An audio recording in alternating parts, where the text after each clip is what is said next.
इसमें मैं 2 वर्षों के क्वेश्चन 2017 दूसरे शिफ्ट, मैं तिथि भी बता दूं, 22/10/2017 का जो दूसरे शिफ्ट में एग्जाम हुआ है उसका क्वेश्चन करूंगा, उसके बाद फिर और करूंगा। तो ज़्यादा वक्त न गवाते हुए सीधे मुद्दे पर आते हैं। पहला क्वेश्चन ले लेते हैं। अफ्रीका के पूर्वी तट पर तंजानिया के पास समुद्र में कौन सा द्वीप है? तो अफ्रीका के पूर्वी तट पर तंजानिया के पास जो द्वीप है उसका नाम है जंजीबार। क्या नाम है? जंजीबार। देखिए जंजीबार ऑप्शन नंबर डी, जी हाँ ऑप्शन नंबर डी इसका राइट आंसर हो जाएगा। दूसरा क्वेश्चन, भारत में कौन सा परमाणु शक्ति स्टेशन पूरी तरह से देशज रूप से बनाया गया है? तो पूरी तरह से जो देशज रूप से बनाया गया वह तमिलनाडु का कल्पक्कम है। जी हाँ कल्पक्कम, ऑप्शन नंबर ए सही है। श्रीहरिकोटा जो है वह आंध्र प्रदेश में है, और नरोरा जो है वह उत्तर प्रदेश में है, और तारापुर जो है वह महाराष्ट्र में है। इस बात का भी आप ध्यान रखेंगे। अगला क्वेश्चन चलते हैं। अगला क्वेश्चन, दक्षिण सूडान की राजधानी कहाँ है? तो दक्षिण सूडान की जो राजधानी है वह जुबा है। खार्तूम कहाँ की राजधानी है? तो सूडान की राजधानी है खार्तूम, ये भी ध्यान दीजिएगा, सूडान की है, और दक्षिण सूडान की जुबा। ऑस्ट्रेलिया में परभंजन यानी हरिकेन का एक अन्य नाम है।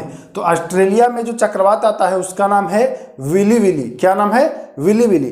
तो विली विली बी में सही आंसर है। विली विली जो है वह ऑप्शन नंबर बी सही है। देखिए अब पहले में क्या है? बागुयो।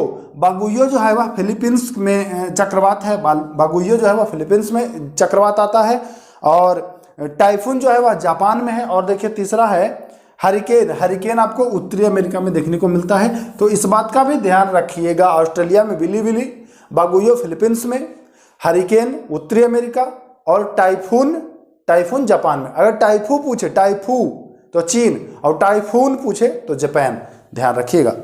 अगला क्वेश्चन, कर्क रेखा नहीं गुजरती है किससे? तो कर्क रेखा आपको पता है भारत से गुजरती है। भारत के ही बीच में तो ऐसे बांग्लादेश घुसा है, तो यहाँ से भी गुजरती है। और देखिए यहाँ पर म्यांमार भी है, यहाँ पर अरुणाचल प्रदेश के पार आप जाएंगे तो म्यांमार भी है। तो म्यांमार से गुजरती है, भारत से गुजरती है, बांग्लादेश से गुजरती है। ये जो पाकिस्तान है पड़ोसी उससे नहीं गुजरती है, ये भी ध्यान रखिएगा।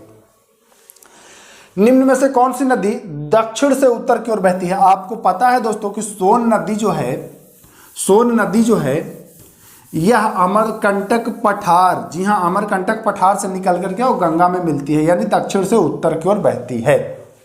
ये चीज ध्यान दीजिएगा, सोन नदी दक्षिण से उत्तर की ओर बहती है।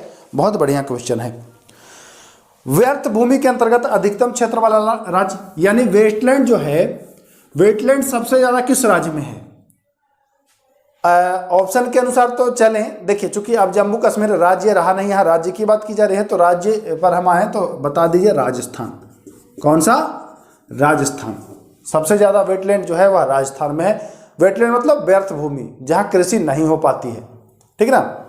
जब जम्मू कश्मीर राज्य था, लद्दाख शामिल था, तो तब जम्मू कश्मीर हो रहा था, क्योंकि वहाँ पहाड़ी क्षेत्र है बहुत ज़्यादा और उसमें कृषि नहीं हो पा रही थी, तो उस समय जम्मू कश्मीर था। बट अब अगर पूछे तो राजस्थान बताने वाले हैं आप। आगे चलें, चलिए सर। करगम कहाँ का लोक नृत्य है? करगम जो है वह तमिलनाडु का लोक नृत्य है। करगम कहाँ का लोक नृत्य है? तमिलनाडु का। आंध्र प्रदेश का लोक नृत्य कुचिपुड़ी। कर्नाटक का आप बताएंगे यक्षगान, और केरल का है कथकली। अगर कथक पूछे तो कथक है उत्तर प्रदेश का, और कथकली पूछे तो कथकली है केरल का, ध्यान दीजिएगा। भारत के पश्चिमी समुद्र तट पर वर्षा किस मानसून में होती है? तो कल के वीडियो में भी हमने बताया है कि पश्चिमी तट पर जो ये दक्षिण पश्चिम मानसून से वर्षा होती है। यहाँ किससे होती है? दक्षिण पश्चिम मानसून, यानी कि option number D is the right answer. आगे चलिए। भारत का national atlas and thematic mapping organisation निम्नलिखित में से किस स्थान पर है? तो थीमेटिक मैपिंग ऑर्गेनाइजेशन जो है वह कलकत्ता में स्थित है। कहाँ में स्थित है? कलकत्ता में स्थित है। बढ़िया। मानस वन्य जीव उद्यान कहाँ है? तो पता है आपको, मानस हो या काजीरंगा हो, यह आसाम में है। कहाँ में है? आसाम में है, ध्यान दीजिएगा। भारत के किस राज्य में बृहत तटीय रेखा है? अच्छा, इसको तो चलिए आपको पता होगा कि गुजरात में सबसे बड़ी रेखा है। अब आपसे अगर पूछे कि इनमें से किसकी तटवर्ती रेखा सर्वाधिक है, ऑप्शन दे गुजरात, आंध्र प्रदेश और तमिलनाडु और अंडमान निकोबार, तब क्या बताएंगे? इनमें से सबसे ज़्यादा तटरेखा किसके पास है? गुजरात के, आंध्र प्रदेश, तमिलनाडु या अंडमान? तब क्या बताएंगे भैया? तो गुजरात मत बताइएगा, फंस जाएंगे, डूब जाएंगे भाई साहब। अंडमान निकोबार में है, अंडमान निकोबार में है, ध्यान दीजिएगा। अगर राज्य पूछता है तब ये बताना है, अगर राज्य की चर्चा नहीं की जाती है तो अंडमान निकोबार बताना है, ध्यान दीजिए। कागज का आविष्कार सर्वप्रथम कहाँ हुआ था? तो आपको पता है कि चीन वालों ने आविष्कार किया था कागज का, तो ये भी ध्यान दीजिएगा। हाँ, इतने क्वेश्चन थे जो 2017 में पूछे गए थे। अब चलते हैं 2016, 18/9/2016 के कुछ क्वेश्चंस हैं जिनको भी हम कर लेते हैं इसमें। तो पहला, विभ्रंश घाटी बनती है, तो विभ्रंश घाटी बनती है दो भ्रंश पर्वतों के बीच। जी हाँ, दो भ्रंश पर्वतों के बीच, यानी option number B is the right. देखिए, घाटी तो पर्वतों के बीच होता ही है, और भ्रंश घाटी तो दो भ्रंश पर्वतों के बीच जो होता है वह भ्रंश घाटी होता है, ध्यान दीजिएगा। इसी को रिफ्ट वैली भी कहते हैं। अफ्रीका में असवान डैम पर बनाई गई झील, असवान डैम, अच्छा असवान डैम किस नदी पर है? तो आपको पता है असवान डैम नील नदी पर है। और असवान डैम पर कौन सी झील बनाई गई है ये पूछ रहा है। ऑप्शन देखिए, तो ऑप्शन में है चाड, विक्टोरिया, नासेर और टांगानिका। तो नासेर झील बनाया गया है, असवान बांध पर नासेर झील बनाया गया है, और ये असवान बांध जो है वह नील नदी पर बनाया गया है, ये भी ध्यान दीजिएगा। अगला क्वेश्चन, किसी नदी घाटी के चौड़ा होने का कारण क्या है? तो आपको पता है भूक्षरण से ही चौड़ा होता है, भूक्षरण संक्षारण है ए में, पार्श्व, हाँ बी ऑप्शन, भूक्षरण से, यानी कि बी इज द राइट। घाटी चौड़ा होता है भूक्षरण से, ठीक है ना। देखिए चौड़ा कैसे होगा, मान के चलिए ये नदी है, तो पानी आएगा, इसको काटेगा, तट को काटेगा, क्षरण करेगा भूमि का, तो चौड़ा नहीं होगा, घाटी चौड़ा होगा ना। तो यही पूछ रहा है भूक्षरण से। कंचनजंगा राष्ट्रीय पार्क स्थित है, आपको पता है कि कंचनजंगा भारत के सिक्किम राज्य में स्थित है, तो इसका सही जो आंसर हो जाएगा वह Sikkim is the right answer हो जाएगा, ध्यान दीजिएगा। भारत का जैव मंडल रिजर्व नंदा देवी यूनेस्को किस राज्य में स्थित है? तो नंदा देवी जो है वह उत्तराखंड में है। यहां से एक सवाल और बन जाएगा कि नंदा देवी को यूनेस्को की सूची में कब शामिल किया गया है? तो बता दीजिएगा 1988 में, ध्यान दीजिएगा 1988।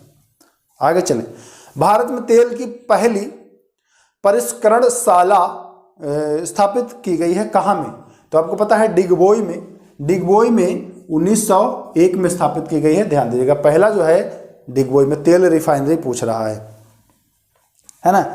तो अब चलते हैं आगे, कौन सी वृक्ष जाति पर्णपाती वनस्पति से संबंधित नहीं है? देखिए बहुत ईजी है, देवदार जो है वह पर्वतीय क्षेत्रों में है, पर्णपाती क्षेत्रों में नहीं है, तो इसका सही जो आंसर हो जाएगा वह हो जाएगा देवदार।